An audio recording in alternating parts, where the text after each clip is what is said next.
கிராமப்புற சிறு வணிகர்களுக்கான வணிக உரிமத்தை எளிமைப்படுத்த ஆலோசனை குழு அமைக்கப்படும் என்றும் அக்குழுவின் பரிந்துரைக்கு பிறகே புதிய சட்டம் அமல்படுத்தப்படும் என்றும் ஊரக வளர்ச்சித்துறை அமைச்சர் ஐ பெரியசாமி தெரிவித்துள்ளார்.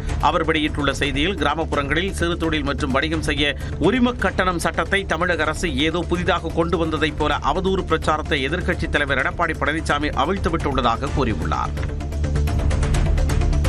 ஆகஸ்ட் 1ஆம் தேதி முதல் இந்தியாவில் இருந்து அமெரிக்காவிற்கு ஏற்றுமதி செய்யப்படும் பொருட்களுக்கு 25% வரி விதிக்கப்படும் என அந்நாட்டு அதிபர் டொனால்டு ட்ரம்ப் அறிவித்துள்ளார். வரி தொடர்பாக இந்திய அமெரிக்க அதிகாரிகளிடையே பேச்சுவார்த்தை நடைபெற்று வந்த நிலையில் முடிவு ஏதும் எட்டப்படவில்லை. இந்நிலையில் கூடுதல் வரி விதிப்பை தனது ட்ரூத் சமூக வலைதள பக்கத்தில் ட்ரம்ப் அறிவித்துள்ளார். இந்தியாவுடன் தொடர்ந்து வர்த்தக பேச்சுவார்த்தை நடந்து வருவதாக அமெரிக்க அதிபர் ட்ரம்ப் தெரிவித்துள்ளார். வெள்ளை மாளிகையில் செய்தியாளர்களிடம் பேசிய அவர், உலகிலேயே அதிகம் வரி விதிக்கும் நாடு இந்தியா என்றும் விமர்சித்தார். India was the highest or just about the highest tariff nation in the world. One of the highest, 100 points, 150 points or percentages. So India was one of the highest in the world. But India is one of the highest, so we're going to see. We're negotiating with India right now. இந்திய பொருட்கள் மீதான வரியை 25% உயர்த்தி அமெரிக்க அதிபர் Trump அறிவித்துள்ளது குறித்தும் அதன் தாக்கம் குறித்தும் கவனத்துடன் ஆராய்ந்து வருவதாக மத்திய அரசு விளக்கம் தந்துள்ளது. இரு நாடுகளுக்கும் இடையே சில மாதங்களாக பேச்சுவார்த்தை நடைபெற்ற நிலையில் சம நிலையிலான ஒப்பந்தம் என்ற நிலைப்பாட்டில் இந்தியா தெளிவாக இருந்ததாகவும் குறிப்பிட்டுள்ளது. விவசாயிகள், தொழில் முனைவோர், சிறு குறு தொழில்களின் நலனை பாதுகாப்பதற்கு மேம்படுத்துவதற்கும் அரசு முக்கியத்துவம் அளித்து வருவதாகவும் மத்திய அரசு கூறியுள்ளது. அமெரிக்காவின் வரி விதிப்பு காரணமாக ஏற்றுமதி செய்யப்படும் தோல், கிரானைட் பொருட்கள் அதிக அளவில் பாதிக்கப்படும் என்று பொருளாதார நிபுணர் ஆனந்த் சீனிவாசன் தெரிவித்துள்ளார். ஆம்பூர், வாணியம்பாடி, ராணிப்பேட் இந்த ஊர்லேருந்து போகிற லெதர் அண்ட் அதுக்கப்புறம் கிரானைட்ஸ் மற்ற ஊர்லேருந்து தமிழ்நாடு, ஆந்திராலேருந்து போகிற அமெரிக்கா போகிற கிரானைட் பொருட்கள் மேலே டேக்ஸ் வரும். அது ரொம்ப பெருசாக அஃபெக்ட் ஆகும். நெல்லையில் காதல் விவகாரத்தில் கவின் என்ற இளைஞர் ஆணவ கொலை செய்யப்பட்ட வழக்கு சிபிசிஐடிக்கு மாற்றம் செய்யப்பட்டது. தமிழ்நாட்டையே உலுக்கிய இந்த சம்பவம் குறித்து சுதந்திரமான, நியாயமான, பாரபட்சமற்ற விசாரணையை உறுதி செய்யவே வழக்கு மாற்றப்பட்டுள்ளதாக டிஜிபி சங்கர் ஜிவால் தெரிவித்துள்ளார். தனது சகோதரியுடன் பழகி வந்த கவினை கொலை செய்த சுர்ஜித் குண்டர் தடுப்புச் சட்டத்தின் கீழ் சிறையில் அடைக்கப்பட்டது குறிப்பிடத்தக்கது. தண்டவாளத்தில் இருந்த போல்ட் மற்றும் நட்டுகள் வலுக்கட்டாயமாக கழற்றி அகற்றப்பட்டதே திருவள்ளூர் மாவட்டம் கவரப்பேட்டை அருகே ரயில் விபத்துக்குள்ளாக காரணம் என தகவல் வெளியாகியுள்ளது. கடந்த ஆண்டு அக்டோபர் 11ஆம் தேதி மைசூரில் இருந்து சென்னை பெரம்பூர் வழியாக பீகார் மாநிலம் தர்பாங்கா நோக்கி சென்று கொண்டிருந்த பாக்மதி எக்ஸ்பிரஸ் ரயில் விபத்திற்குள்ளானது. இந்த விபத்தில் சுமார் 20 பயணிகள் படுகாயமடைந்த நிலையில் விபத்து திட்டமிட்டு நடத்தப்பட்ட சதி செயலாக இருக்கலாம் என்று விசாரணையில் அதிர்ச்சி தகவல் வெளியாகியுள்ளது. 7, 6, 5, 4, 3, 2, 1, 0. All L40 engines generating nominal thrust. S139 motor ignited. NASA மற்றும் இஸ்ரோ இணைந்து GSLV ராக்கெட் மூலம் நிசார் செயற்கைக்கோளை வெற்றிகரமாக விண்ணில் செலுத்தினர். ஸ்ரீஹரிகோட்டாவில் உள்ள சதீஷ் தவான் விண்வெளி ஏவுதளத்திலிருந்து மாலை 5:40 மணியளவில் இந்த ராக்கெட் விண்ணில் பாய்ந்தது. இந்த செயற்கைக்கோள் பூமியை 12 நாட்களுக்கு ஒருமுறை ஸ்கேன் செய்து புவிசார் தகவல்களை தரும் என்று அறிவிக்கப்பட்டுள்ளது. First stage performance normal. Sharwan is in main auto. L40 shut off. GS2 ignited. GS1 separated. 1S. IS 1/2 main separated. மருத்துவமனையில் இருந்து வீடு திரும்பிய முதலமைச்சர் மு க ஸ்டாலின் இன்று தலைமைச் செயலகத்திற்கு செல்ல உள்ளார். உடல்நலக்குறைவு காரணமாக மருத்துவமனையில் அனுமதிக்கப்பட்டிருந்த முதலமைச்சர் குணமடைந்து வீடு திரும்பினார். இந்நிலையில் 10 நாட்களுக்கு பிறகு தலைமைச் செயலகத்திற்கு செல்லும் முதலமைச்சர் மு க ஸ்டாலின் மீண்டும் அலுவலக பணிகளை தொடங்க உள்ளார். பல்வேறு துறைகளில் முடிவுற்ற திட்டப்பணிகளை அவர் தொடங்கி வைப்பார் என தெரிகிறது. தமிழ்நாட்டில் ஆதிதிராவிடர் மற்றும் பழங்குடியினர் நல பள்ளிகளில் பயின்ற 135 பேர் IIT, NIT போன்ற உயர்கல்வி நிறுவனங்களில் சேர்ந்துள்ளனர். சிறப்பு பயிற்சிகள் மூலம் கிளாட், JEE, CUET, NIFT உள்ளிட்ட நுழைவுத் தேர்வுகளை எழுதிய மாணவர்கள் IIT, NIT, National Institute of Fashion Technology, இந்திய கடல்சார் பல்கலைக்கழகம், தேசிய சட்டக்கல்லூரி, டெல்லி பல்கலைக்கழகம், காலனி வடிவமைப்பு மற்றும் மேம்பாட்டு நிறுவனம், ராஜீவ்காந்தி பெட்ரோலிய தொழில்நுட்ப நிறுவனம் ஆகிய உயர்கல்வி நிறுவனங்களில் சேர்ந்துள்ளனர். இவர்களை சென்னை தலைமைச் செயலகத்தில் இன்று நடைபெறும் நிகழ்ச்சியில் முதலமைச்சர் மு க ஸ்டாலின் பாராட்டி கௌரவிக்கிறார்.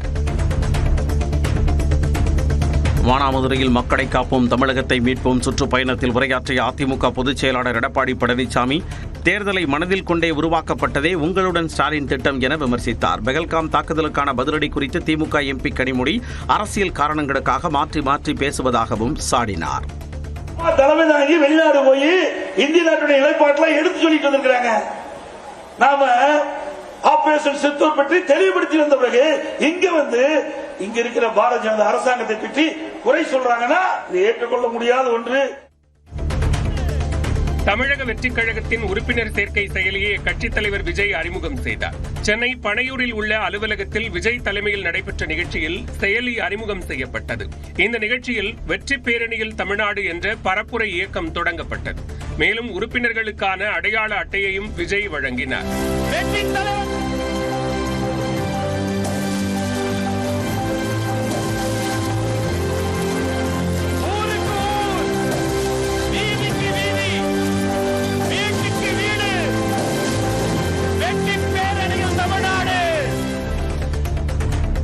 (2026) தேர்தல் மிகப்பெரிய தேர்தலாக இருக்கும் என்றும் அண்ணா வழியில் பயணிப்போம் என்றும் தாவேக தலைவர் விஜய் கேட்டுக் கொண்டுள்ளார். பனையூரில் நடந்த நிகழ்ச்சியில் பேசிய அவர் மதுரை மாநாடு, மக்கள் சந்திப்பு என அடுத்தடுத்த நிகழ்வுகள் இருப்பதாக குறிப்பிட்டார். 1967 and 1977 அது மாதிரி 2026 அமைய போகுது. இந்த நேரத்தில் அறிஞர் அண்ணா அவர்கள் சொன்ன அதே விஷயத்தை தான் நானும் இங்கே ரிப்பீட் பண்ணணும்னு ஆசைப்படுறேன். மக்களிடம் செல், மக்களிடம் இருந்து கற்றுக்கொள், மக்களுடன் வாழ். பாஜக கூட்டணியில் ஓபிஎஸ் அணி தொடர்ந்து நீடிக்கிறதா என்ற கேள்வி எழுந்த நிலையில் அனைத்து கேள்விகளுக்கும் இன்று பதிலளிப்பதாக முன்னாள் முதலமைச்சர் ஓ பன்னீர்செல்வம் தெரிவித்துள்ளார். நாளை காலை சென்னையில் புதிய பேட்டி கொடுக்கப்படும். சென்னையில் கார் ஏற்றி இளைஞர் கொல்லப்பட்ட வழக்கில் கைதான மூவருக்கு ஆகஸ்ட் 13ஆம் தேதி வரை நீதிமன்ற காவல் விதிக்கப்பட்டுள்ளது. நண்பரின் காதலுக்கு உதவிய குற்றச்சாட்டில் சென்னை அயனாவரத்தைச் சேர்ந்த கல்லூரி மாணவர் நிதின் சாய் கார் ஏற்றி கொல்லப்பட்டார். இந்த வழக்கில் கைது செய்யப்பட்ட சந்துரு, ஆரோன், யஷ்வந்த் ஆகியோரை ஆகஸ்ட் 13ஆம் தேதி சிறையில் அடைக்க நீதிபதி தயாளன் உத்தரவிட்டார். இதையடுத்து மூவரும் புழல் சிறையில் அடைக்கப்பட்டனர். சென்னையில் இளைஞர் நிதின் சாய் கார் ஏற்றி கொலை செய்யப்பட்ட வழக்கில் தங்களுக்கு ஆதாரம் ஏதும் தரவில்லை என அவரது தந்தை சுரேஷ் குற்றம் சாட்டியுள்ளார். அரசியல் செல்வாக்கை பயன்படுத்தி வெளியில் வந்துருவாங்கன்னு நான் நினைக்கிறேன். எல்லாருமே அதுதான் சொல்லிட்டு இருக்காங்க. ஏன்னா சிசிடிவி ஃபோட்டோஜோ இது வரைக்கும் எதுவுமே அவங்க வெளியிடல. இது வரைக்கும் எங்ககிட்ட ஒரு இது கூட காட்டவே இல்லை அவங்க. ரஷ்யாவில் ஏற்பட்ட சக்தி வாய்ந்த நிலநடுக்கத்தால் பொதுமக்கள் வீடுகளை விட்டு அலறி அடித்து வெளியேறினர். கிழக்கு ரஷ்யாவில் உள்ள கம்சக்தா தீபகற்பத்தில் சக்தி வாய்ந்த நிலநடுக்கம் ஏற்பட்டது. ரிக்டரில் 8.8 பதிவான இந்த நிலநடுக்கம் சுமார் 19.3 கிலோமீட்டர் ஆழத்தில் மையம் கொண்டிருந்ததாக அமெரிக்க புவியியல் ஆய்வு மையம் தெரிவித்துள்ளது. இதனால் அங்குள்ள கட்டடங்கள் குலுங்கின.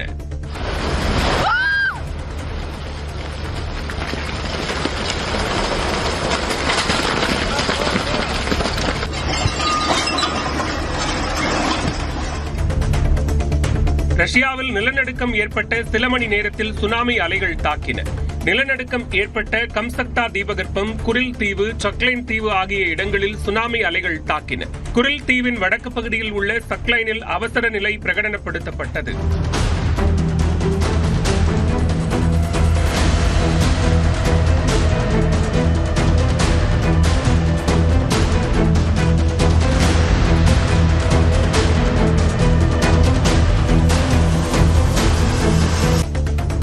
ரஷ்யாவை தொடர்ந்து ஜப்பானிலும் சுனாமி எச்சரிக்கை விடுக்கப்பட்டது. வடக்கு பகுதியில் உள்ள இஷினோமாக்கி துறைமுகத்தில் சுமார் 50 சென்டிமீட்டர் வரை கடல் அலைகள் எழும்பின. இதனால் அச்சமடைந்து பொதுமக்கள் மொட்டை மாடிகளில் தஞ்சமடைந்தனர். இதேபோன்று அமெரிக்காவின் அலாஸ்கா, ஹவாய் மற்றும் அந்நாட்டின் தெற்கிலிருந்து நியூசிலாந்து வரையிலான கடல் பகுதிகளுக்கு சுனாமி எச்சரிக்கை விடுக்கப்பட்டு பின்னர் வாபஸ் பெறப்பட்டது.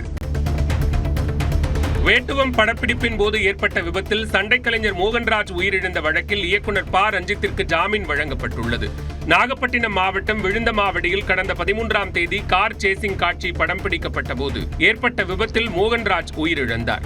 இந்த வழக்கில் 4 பேர் மீது வழக்கு பதிவு செய்யப்பட்ட நிலையில் திரைப்பட இயக்குநர் ப. ரஞ்சித் கீழ்வேலூர் மாவட்ட உரிமையியல் மற்றும் நீதித்துறை நடுவர் நீதிமன்றத்தில் ஆஜரானார். அப்போது இயக்குநர் ப. ரஞ்சித்திற்கு பிணை வழங்கி நீதிபதி மீனாட்சி உத்தரவிட்டார். சென்னை பெருங்குடி ரயில் நிலையத்தில் பெண்ணின் அருகே அமர்ந்து செயின் பறிப்பில் ஈடுபட்ட நபர் கைது செய்யப்பட்டார். கோட்டூர்புரத்தைச் சேர்ந்த தனியார் பள்ளி ஆசிரியர் ரோசி பெருங்குடி ரயில் நிலையத்தில் ரயிலுக்காக காத்திருந்தார்.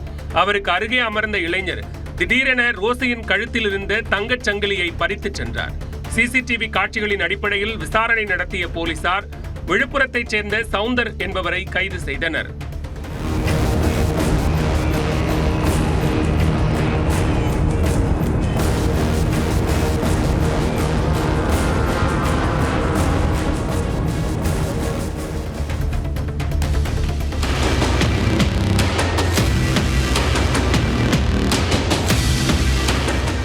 ஈரோடு ரயில் நிலையத்தில் ஓடும் ரயிலில் ஏற முயன்ற போது கால் தவறி ரயிலுக்கும் நடைமேடைக்கும் இடையே சிக்கியவரை ரயில்வே காவலர் பாதுகாப்பாக மீட்ட காட்சிகள் தான் இவை. ஈரோடு ரயில் நிலையத்தில் இன்டர்சிட்டி ரயில் நடைமேடையில் வரும்போது அதிலிருந்த பயணி ஒருவர் தேநீர் வாங்குவதற்காக இறங்க முயற்சி செய்தபோது தவறி விழுந்தார். இதனை கவனித்த ரயில்வே பாதுகாப்பு படை வீரர் அப்துல் ரஃபீக் ஓடிச் சென்று பயணியை பாதுகாப்பாக மீட்டார்.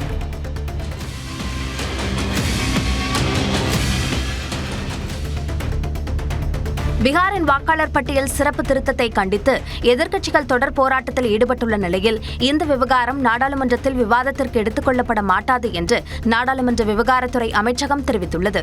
தேர்தல் ஆணையத்தின் செயல்பாடுகள் குறித்து நாடாளுமன்றத்தில் அரசு சார்பில் விளக்கமளிக்க தேவையில்லை என்றும் விளக்கமளிக்கப்பட்டுள்ளது. மாநிலங்களவையில் ஆபரேஷன் சிந்தூர் குறித்து உள்துறை அமைச்சர் அமித்ஷா விளக்கம் தந்த நிலையில் பிரதமர் நரேந்திர மோடி விளக்கம் தர வலியுறுத்தி எதிர்க்கட்சிகள் வெளிநடப்பு செய்தன. தொடர்ந்து அவையில் பேசிய அமித்ஷா காங்கிரசின் வாக்கு வங்கி மற்றும் திருப்திப்படுத்தும் அரசியல் மட்டுமே நாட்டில் பயங்கரவாதம் பரவுவதற்கு ஒரே காரணம் என்று குற்றம் சாட்டினார்.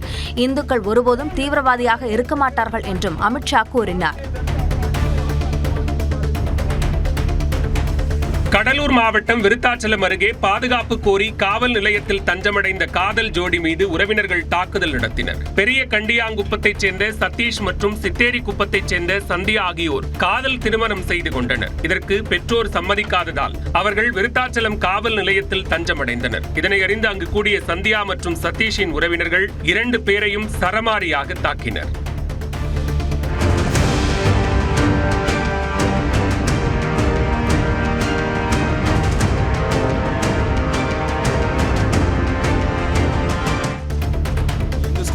ஸ்கூலு, காலேஜ், ஐடி கம்பெனி எல்லா இடத்துலயும் இந்த பவர் கலாய்ப்பாண்டா.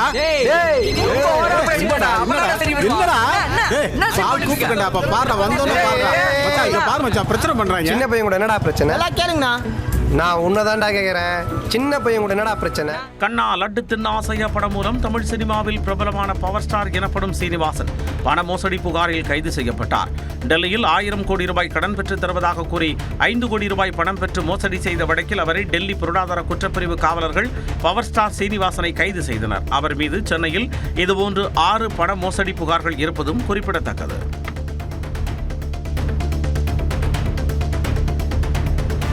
அரியலூர் மாவட்டம் திருமானூர் கொள்ளிடம் ஆற்றில் 1,25,000 கனஅடி நீர் வெளியேற்றப்படுவதால் கரையோர மக்கள் பாதுகாப்பாக இருக்க அறிவுறுத்தப்பட்டுள்ளனர். மேட்டூர் அணையிலிருந்து காவிரி உபரிநீர் திறக்கப்பட்டதால் கொள்ளிடத்தில் வெள்ளம் பெருக்கெடுத்து ஓடுகிறது. இதையடுத்து கொள்ளிடம் ஆற்றில் யாரும் இறங்க வேண்டாம் என்றும் மீன்பிடிக்க கூடாது, கால்நடைகளை குளிப்பாட்டக்கூடாது என்று மாவட்ட நிர்வாகம் அறிவுறுத்தியுள்ளது. தஞ்சையில் கொள்ளிடம் ஆற்றில் வெள்ளப்பெருக்கு காரணமாக கரையோர மக்களுக்கு ஒலிபெருக்கி மூலமாக எச்சரிக்கை விடுக்கப்பட்டது. கொள்ளிடம் ஆற்றில் வினாடிக்கு சுமார் 1,00,000 கனஅடி நீர் பெருக்கெடுத்து ஓடுகிறது. கும்பகோணம் பகுதியில் செல்லக்கூடிய ஆற்றில் வெள்ளப்பெருக்கு அபாயம் ஏற்பட்டிருப்பதால் கரையோர கிராமங்களில் ஒலிபெருக்கி மூலமாக வெள்ள அபாய எச்சரிக்கை விடுக்கப்பட்டது.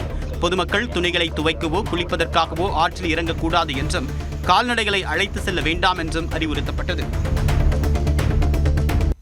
சேலம் தாதம்பட்டி பிரிவில் கட்டுப்பாட்டை இழந்த ஆட்டோ சாலையில் கவிழ்ந்து விபத்திற்குள்ளானது.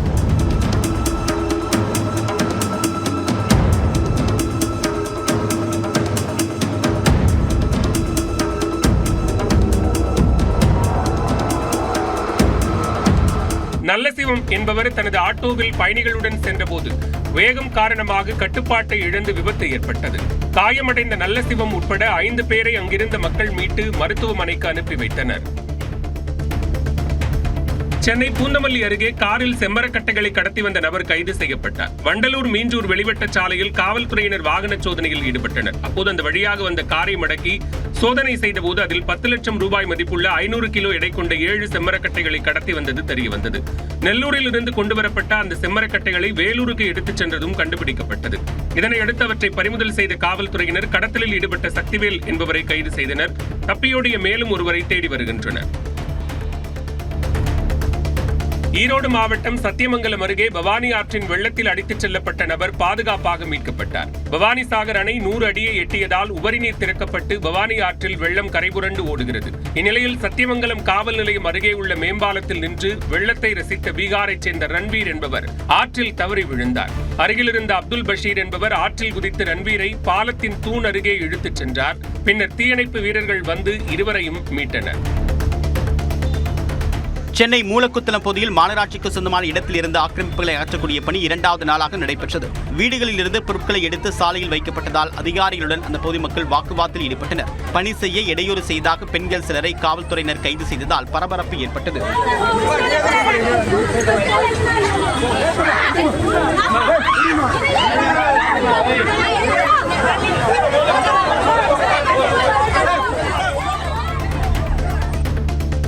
மேட்டூர் அணையிலிருந்து உபரிநீர் திறக்கப்பட்டதால் தஞ்சாவூர் மாவட்டம் பாபநாசம் அருகே கொள்ளிடத்தில் வெள்ளப்பெருக்கு ஏற்பட்டு கருமாதி மண்டபம், செங்கல் சூளைகள் நீரில் மூழ்கின. மேட்டூரில் இருந்து வினாடிக்கு 1,20,000 கனஅடி நீர் திறக்கப்படுவதால் காவிரி, கல்லணை கால்வாய் மற்றும் கொள்ளிடம் ஆற்றில் வெள்ளம் கரைபுரண்டு ஓடுகிறது. இந்நிலையில் பட்டுக்குடியில் உள்ள இறுதி காரியம் செய்யும் மண்டபம், செங்கல் சூளைகள் வெள்ள நீரில் மூழ்கின. திருவாரூர் மாவட்டம் கூத்தாநல்லூர் அருகே தண்ணீர் இல்லாததால் 2000 ஏக்கர் நெற்பயிர்கள் கருகும் அபாயம் ஏற்பட்டுள்ளது. கோம்பூர், ஓகை பேரையூர், ராமானுஜமணலி, நாகராஜன் கோட்டகம் உள்ளிட்ட பகுதிகளில் குறுவை நேரடி விதைப்பு பணி நடந்து வருகிறது. 30 நாட்களாக இந்த பயிர்கள் தண்ணீர் இல்லாததால் கருகும் நிலை ஏற்பட்டுள்ளது.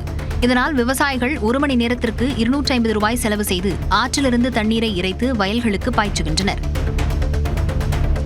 நீலகிரி மாவட்டம் உதகையில் சாரல் மழையுடன் நிலவிய கடும் பனிமூட்டத்தால் வாகன ஓட்டிகள் கடும் அவதிக்கு ஆளாகினர். நீலகிரி மாவட்டம் முழுவதும் கடந்த 4 நாட்களாக பரவலாக மழை பெய்து வருகிறது.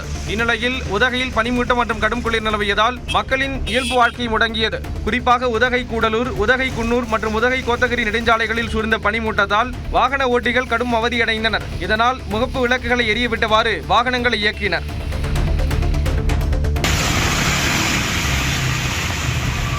சென்னை பழைய மகாபலிபுரம் சாலை மற்றும் கிழக்கு கடற்கரை சாலை சுற்றுவட்டார பகுதிகளில் திடீரென மழை பெய்ததால் மக்கள் மகிழ்ச்சியடைந்தனர். காலையிலிருந்து வெயில் வாட்டி வதைத்த நிலையில் நேற்று இரவு திடீரென மழை பெய்ததால் வெப்பம் தணிந்து இதமான சூழல் நிலவியது.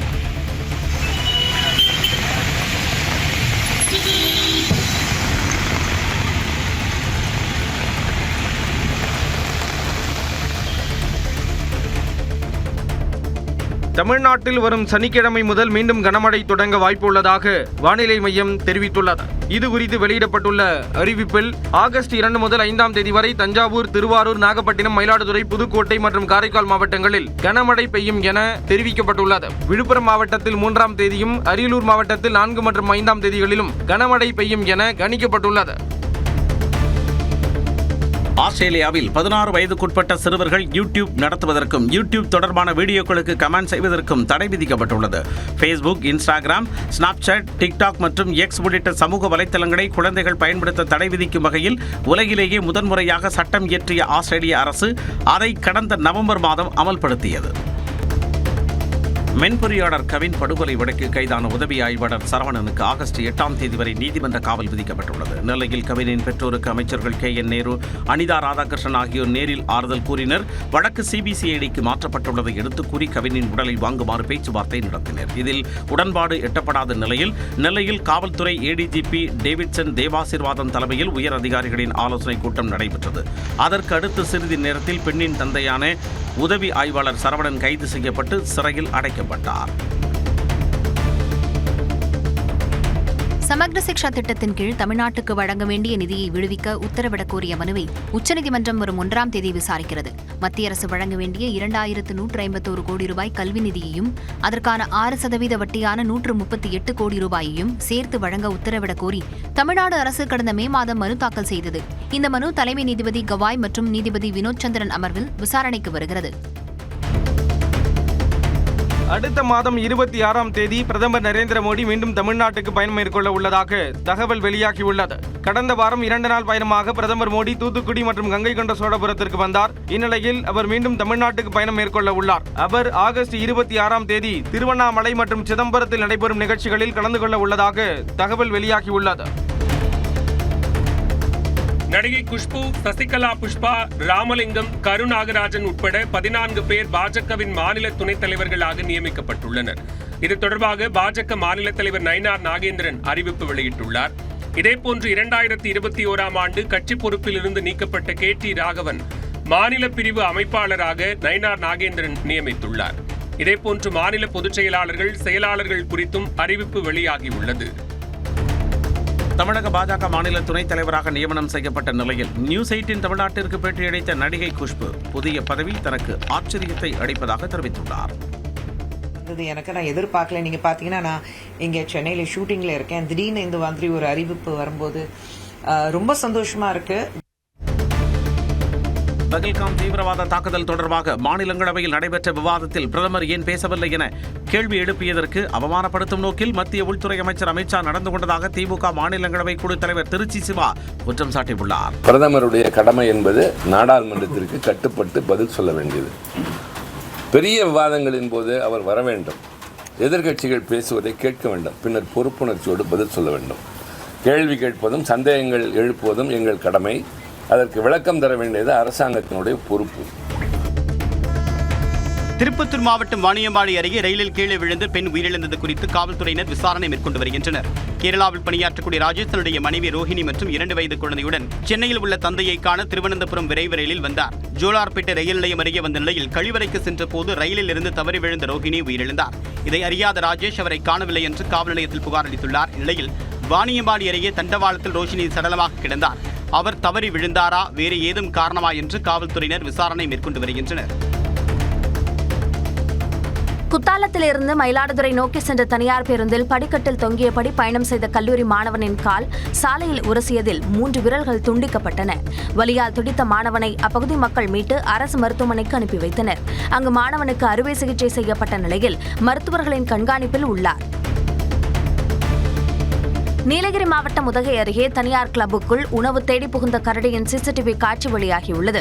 ஹில்பங்க் பகுதியில் உள்ள தனியார் கிளப்புக்குள் புகுந்த கரடி உணவு தேடிக் கொண்டிருந்தது. அப்போது அங்கு வந்த காவலாளி டார்ச் லைட் அடித்ததால் வேகமாக ஓடி மறைந்து கொண்டது.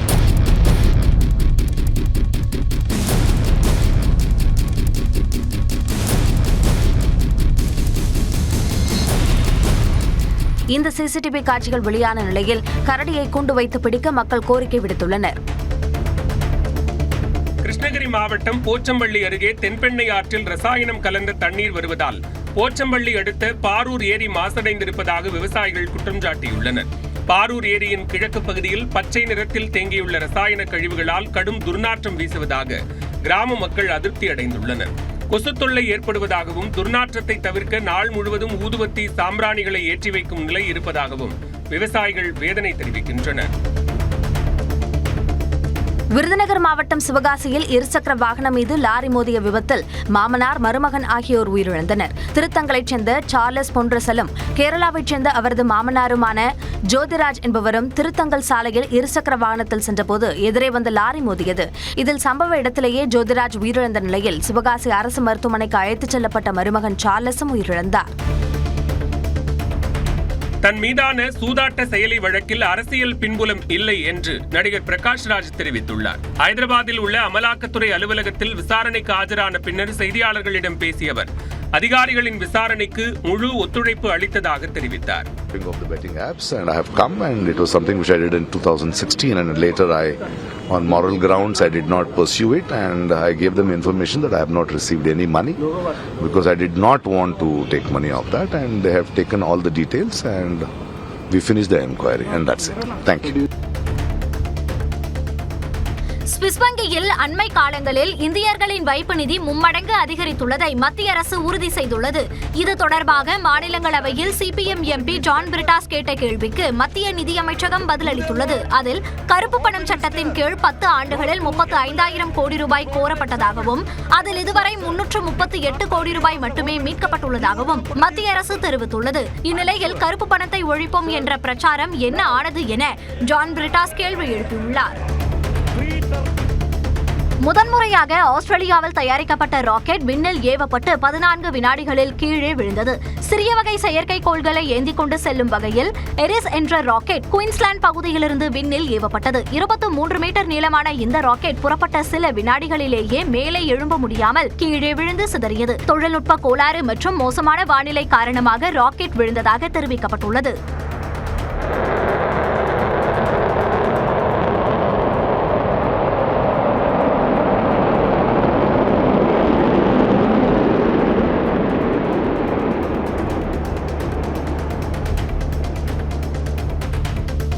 World Championship of Legends cricket தொடரில் இருந்து இந்தியா விலகிய நிலையில் பாகிஸ்தான் நேரடியாக இறுதிப் போட்டிக்கு தகுதி பெற்றது. பகல்காம் தாக்குதலை காரணம் காட்டி பாகிஸ்தானுக்கு எதிரான அரையிறுதிப் போட்டியில் விளையாடுவதில்லை என யுவராஜ் சிங் தலைமையிலான இந்திய அணி அறிவித்ததோடு தொடரில் இருந்தும் விலகியுள்ளது. தோள்பட்டையில் ஏற்பட்ட காயம் காரணமாக இந்திய அணிக்கு எதிரான 5வது டெஸ்ட் கிரிக்கெட் போட்டியிலிருந்து இங்கிலாந்து அணியின் கேப்டன் பென் ஸ்டோக்ஸ் விலகியுள்ளார். இவருக்கு பதிலாக ஆலி போப் அணியை வழிநடத்துவார் என இங்கிலாந்து கிரிக்கெட் வாரியம் அறிவித்துள்ளது. இந்த போட்டி ஓவல் மைதானத்தில் வியாழக்கிழமை தொடங்கும் நிலையில் இங்கிலாந்து அணியில் பந்துவீச்சாளர்களான ஆர்ச்சர், பிரைடன், லியாம் ஆகியோருக்கு பதிலாக அட்கின்சன், டாங், ஓவர்டன் ஆகியோர் சேர்க்கப்பட்டுள்ளனர். தங்கம் விலை சவரனுக்கு 480 ரூபாய் அதிகரித்துள்ளது. ஒரு சவரன் தங்கம் 73,200 ரூபாய்க்கு விற்பனை செய்யப்பட்ட நிலையில் விலை அதிகரித்து 73,680 ரூபாய்க்கு விற்பனையாகிறது. 1 கிராம் தங்கத்தின் விலை 60 ரூபாய் அதிகரித்து 9,210 ரூபாயாக உள்ளது. 1 கிராம் வெள்ளி 1 ரூபாய் அதிகரித்து 127 ரூபாய்க்கு விற்பனையாகிறது. 1 கிலோ வெள்ளியின் விலை 1,27,000 ரூபாயாக உள்ளது. விழுப்புரம் ஒழுங்குமுறை விற்பனை கூடத்திற்கு கொண்டு வந்த விளைபொருட்கள் கொள்முதல் செய்யப்படாததால் விவசாயிகள் சாலை மறியலில் ஈடுபட்டனர். விவசாயிகளிடம் கொள்முதல் செய்யும் பொருட்களுக்கான தொகையை வியாபாரிகளே நேரடியாக அவர்களின் வங்கிக் கணக்கில் செலுத்த அரசு நேரடி கொள்முதல் நிலைய அதிகாரிகள் வலியுறுத்தியுள்ளனர். இதற்கு எதிர்ப்பு தெரிவித்து வியாபாரிகள் விளைபொருட்களை கொள்முதல் செய்யாமல் உள்ளனர். இதனால் ஆத்திரமடைந்த விவசாயிகள் விழுப்புரம் புதுச்சேரி சாலையில் மறியலில் ஈடுபட்டனர். அப்போது பெண் ஒருவர் மயங்கி விழுந்ததால் பரபரப்பு ஏற்பட்டது. புதுச்சேரியில் மின்சாரம் தாக்கி உயிரிழந்த சிறுவன் குடும்பத்திற்கு 15 ஆண்டுகளாக இழப்பீடு வழங்கப்படாததால் ஊழியர்கள் தலைமை செயலகத்தை ஜப்தி செய்ய வந்ததால் பரபரப்பு ஏற்பட்டது. கடந்த 2010ஆம் ஆண்டு பக்கத்து வீட்டுக்காரன் மின் திருட்டுக்காக அமைத்திருந்த கம்பியில் உரசியதால் மின்சாரம் தாக்கி மணிகண்டன் என்ற 10 வயது சிறுவன் உயிரிழந்தார். மின்வாரிய ஊழியர்களின் அலட்சியமே காரணம் என்று உறவினர்கள் தொடர்ந்த வழக்கில் 20 லட்சம் ரூபாய் இழப்பீடு தர புதுச்சேரி நீதிமன்றம் உத்தரவிட்டது. ஆனால் 15 ஆண்டுகளாக இழப்பீடு வழங்கப்படாதால் நீதிமன்ற அமினாவுடன் வந்த உறவினர்கள் தலைமை செயலகத்தை ஜப்தி செய்ய முயன்றனர். விருதுநகர் மாவட்டம் சிவகாசி அருகே புதுப்பட்டியில் கொய்யா தோட்டத்தில் பதுங்கியிருந்த 15 அடி நீளம் கொண்ட மலைப்பாம்பை வனத்துறையினர் பிடித்தனர். கொய்யாக்காய் பறிக்கக்கூடிய பணியில் ஈடுபட்டிருந்த பணியாளர்கள் மலைப்பாம்பை கண்டு அதிர்ச்சி அடைந்துள்ளனர். தகவல் அறிந்து விரைந்த வனத்துறையினர் மரத்தடியில் பதுங்கியிருந்த மலைப்பாம்பை பத்திரமாக மீட்டு வனப்பகுதிக்குள் விடுவித்தனர். அரியலூர் மாவட்டம் ஜெயங்கொண்டத்தில் பெண்ணின் செல்போனை பிடுங்கி உடைத்ததாக மண்டல துணை தாசில்தார் மீது காவல் நிலையத்தில் புகார் அளிக்கப்பட்டுள்ளது. ரேணுகாதேவி என்பவர் ஜெயங்கொண்டம் தாலுகா அலுவலகத்தில் தனது பெயரில் உள்ள நிலத்தின் பட்டாவில் பெயர் சேர்க்கப்பட்டது தொடர்பாக மனு அளித்துள்ளார். இதன் மீது நடவடிக்கை எடுக்கவில்லை என தாசில்தாரிடம் வாக்குவாதத்தில் ஈடுபட்ட அவர் செல்போனில் வீடியோ எடுத்துள்ளார். அப்போது ரேணுகாதேவியை துணை தாசில்தார் தகாத வார்த்தைகளால் பேசியதுடன் செல்போனை பிடுங்கி வீசியதாக கூறப்படுகிறது. இதனால் தாசில்தார் அலுவலகத்திலேயே ரேணுகாதேவி வாக்குவாதத்தில் ஈடுபட்டார்.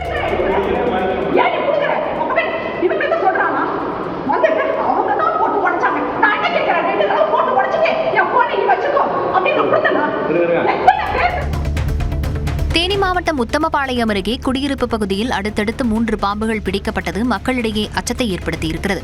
அனுமந்தன்பட்டி கிராமத்தில் உள்ள குப்பைமேட்டு பகுதியில் பாம்பு இருப்பதாக தீயணைப்பு வீரர்களுக்கு மக்கள் தகவல் அளித்தனர். அங்கு வந்த வீரர்கள் கட்டுவிரியன், ஓலைப்பாம்பு ரகங்களைச் சேர்ந்த 3 குட்டி பாம்புகளை உயிருடன் பிடித்து வனப்பகுதியில் விட்டனர். திருவாரூர் மாவட்டம் வலங்கைமானில் அனுமதியின்றி வெடி தயாரித்த 4 பேர் கைது செய்யப்பட்டனர். ராஜதுரை என்பவருக்கு சொந்தமான இடத்தில் வெடி தயாரிக்கக்கூடிய பணி நடைபெற்றுள்ளது. தகவல் அறிந்து சம்பவ இடத்திற்கு வந்த காவல்துறையினர் ராஜதுரை, விஷால், சூர்யா, ரமணா ஆகிய 4 பேரை கைது செய்தனர். மேலும் அங்கு வைத்திருந்த 58 கிலோ வெடி மருந்துகளையும் பறிமுதல் செய்து விசாரணை மேற்கொண்டு வருகின்றனர். கள்ளக்குறிச்சி மாவட்டம் கீழ்குப்பம் வேலூர் கிராமத்தில் இறுதி ஊர்வலத்தில் பட்டாசு வெடித்ததில் ஒருவர் உயிரிழந்தார். ஏழுமலை என்பவர் உயிரிழந்த நிலையில் அவரது உடல் இடுகாட்டிற்கு எடுத்துச் செல்லப்பட்ட போது பட்டாசுகள் வெடிக்கப்பட்டது.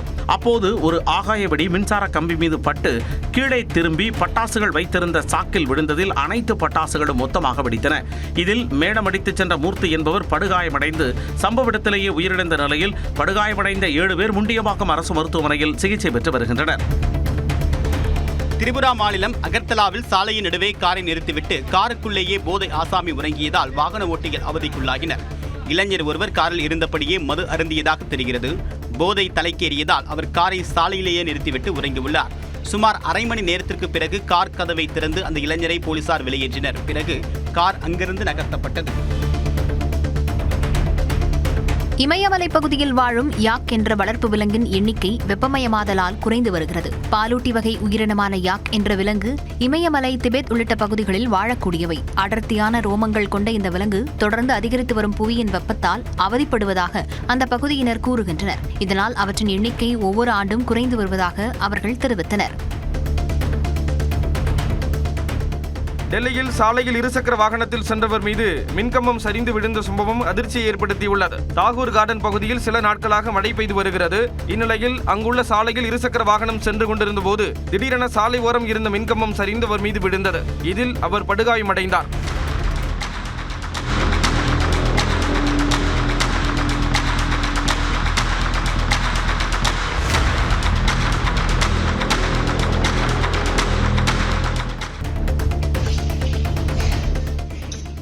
சத்தீஸ்கர் மாநிலத்தில் அரசு பள்ளி ஆங்கில ஆசிரியருக்கு அடிப்படை வார்த்தைகள் கூட தெரியாத வீடியோ வெளியாகி அதிர்ச்சியை ஏற்படுத்தியுள்ளது. கல்வித்துறை அதிகாரியின் ஆய்வின் போது 11 and 19 என்பதை அவர் தப்பாக எழுதினார். बच्चों को पढ़ाइए सर 11 के स्पेलिंग 11 है AEAIDE. கிருஷ்ணகிரி மாவட்டம் தேன்கனிக்கோட்டையில் அங்கன்வாடி மையத்திற்குள் பாம்பு புகுந்ததால் குழந்தைகள் அலறியடித்து ஓட்டம் பிடித்தனர். சிறிது நேரத்தில் பாம்பு வெளியேறிய பின்னர் குழந்தைகள் மீண்டும் அங்கன்வாடி மையத்திற்கு திரும்பினர். 40 ஆண்டுகளுக்கு முன்பு கட்டப்பட்ட இந்த மையம் சிதிலமடைந்து காட்சியளிப்பதால் புதிய அங்கன்வாடி மையம் கட்டித்தர வேண்டும் என்று கோரிக்கை எழுந்துள்ளது.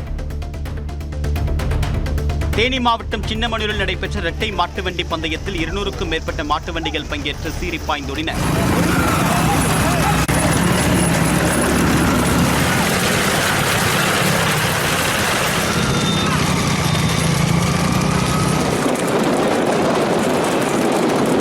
போட்டிக்காக மதுரை, சிவகங்கை, புதுக்கோட்டை, திண்டுக்கல்லிலிருந்து காலையில் அழைத்து வரப்பட்டிருந்தன. தேன்சிட்டு, பூஞ்சிட்டு, கரிச்சான் மாடு உள்ளிட்ட 7 பிரிவுகளின் கீழ் போட்டி நடத்தி வெற்றி பெற்ற மாடுகளின் உரிமையாளர்கள் மற்றும் சாரதிகளுக்கு ரொக்கப் பரிசும் கோப்பைகளும் வழங்கப்பட்டன. செங்கல்பட்டு மாவட்டம் ஆவடி காவல் ஆணையரக எல்லைக்குட்பட்ட பகுதிகளில் பறிமுதல் செய்யப்பட்ட 730 கிலோ கஞ்சா எரித்து அழிக்கப்பட்டது.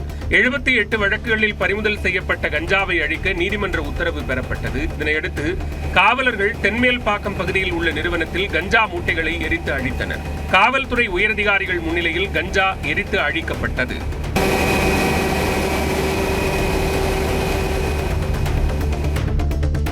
விருத்தாச்சலத்தில் முறை தவறிய உறவு பிரச்சனையில் எதிர்வீட்டுக்காரர்கள் மோதிக்கொண்டதில் ஒருவர் படுகாயமடைந்தார். ராமன் ராயர் நகரில் வசிக்கும் அறிவழகன் எதிர்வீட்டில் வசிக்கும் ராஜபிரபு வெளிநாட்டில் இருந்தபோது அவரது மனைவியுடன் தகாத உறவில் இருந்ததாக கூறப்படுகிறது. இதனிடையே ராஜபிரபு ஊருக்கு திரும்பியதை அடுத்து இந்த விவகாரத்தை அறிந்து இருவரையும் கண்டித்துள்ளார். இருவருக்கும் வாக்குவாதம் ஏற்பட்ட போது ராஜபிரபு கத்தியால் தாக்கியதில் அறிவழகன் படுகாயமடைந்தார். அவருக்கு விருத்தாச்சலம் அரசு மருத்துவமனையில் சிகிச்சை அளிக்கப்படும் நிலையில் காவல்துறையினர் விசாரணை நடத்தி வருகின்றனர். தூத்துக்குடி மாவட்டம் திருச்செந்தூர் சுடலைமாட சுவாமி திருக்கோவில் கொடை விழாவை முன்னிட்டு 2 டன் கிடாக்கரியுடன் 3000 கிலோ அரிசி சமைக்கப்பட்டு பக்தர்களுக்கு பரிமாறப்பட்டது.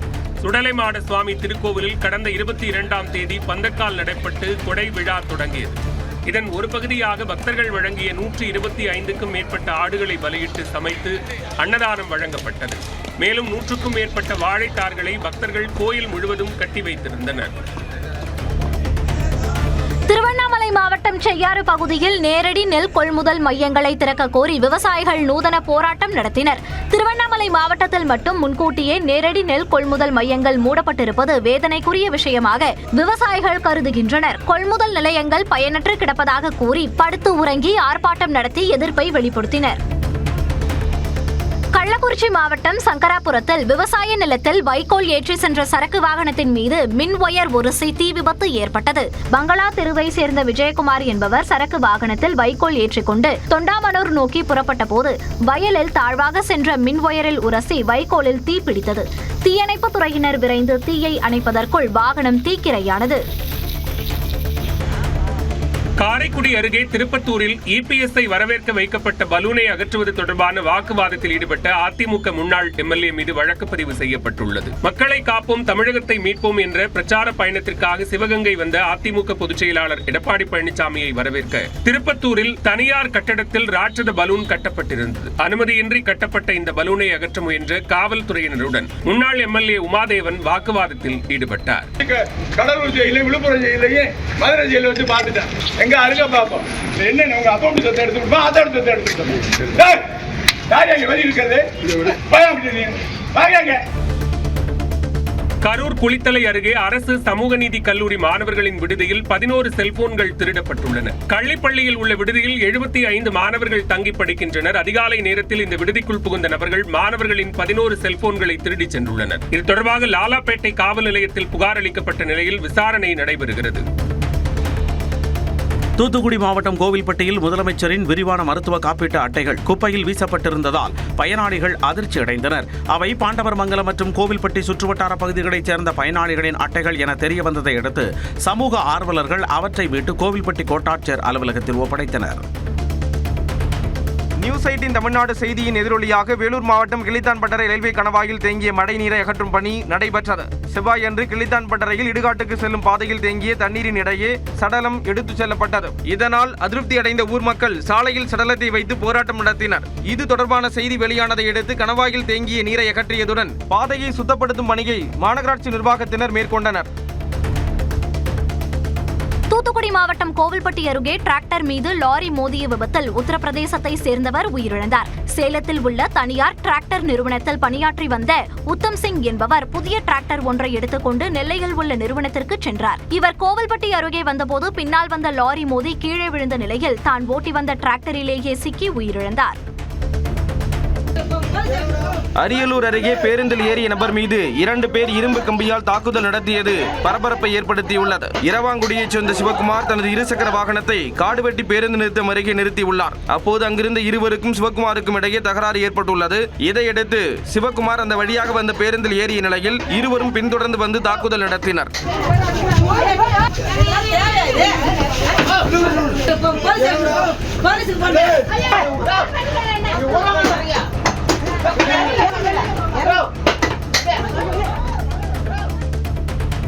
திருப்பூரில் மாநகராட்சி குப்பைகளை எங்கு கொட்டுவது என்பது தொடர்பாக ஆட்சியர் அலுவலகத்தில் அமைச்சர் சாமிநாதன் தலைமையில் அவசர ஆலோசனை நடந்தது. திருப்பூர் மாநகராட்சி பகுதிகளில் தினசரி சேகரிக்கப்படும் 700 டன் குப்பைகளை இச்சிப்பட்டி கிராமத்தில் உள்ள பாறைக்குடியில் கொட்ட திட்டமிடப்பட்டது. இதற்கு அப்பகுதி மக்கள் எதிர்ப்பு தெரிவித்து போராட்டத்தில் ஈடுபட்டு வருகின்றனர். இந்நிலையில் சூலூர் விமானப்படை தளத்தில் இருந்து 4 கிலோமீட்டர் தொலைவில் உள்ள இடத்தில் குப்பைகளை கொட்ட பாதுகாப்பு படையினர் அனுமதி மறுத்துள்ளனர். இதையடுத்து ஆட்சியர் அலுவலகத்தில் விமானப்படை அதிகாரி, அமைச்சர் சாமிநாதன், மேயர் தினேஷ்குமார் உள்ளிட்டோர் ஆலோசனையில் ஈடுபட்டனர்.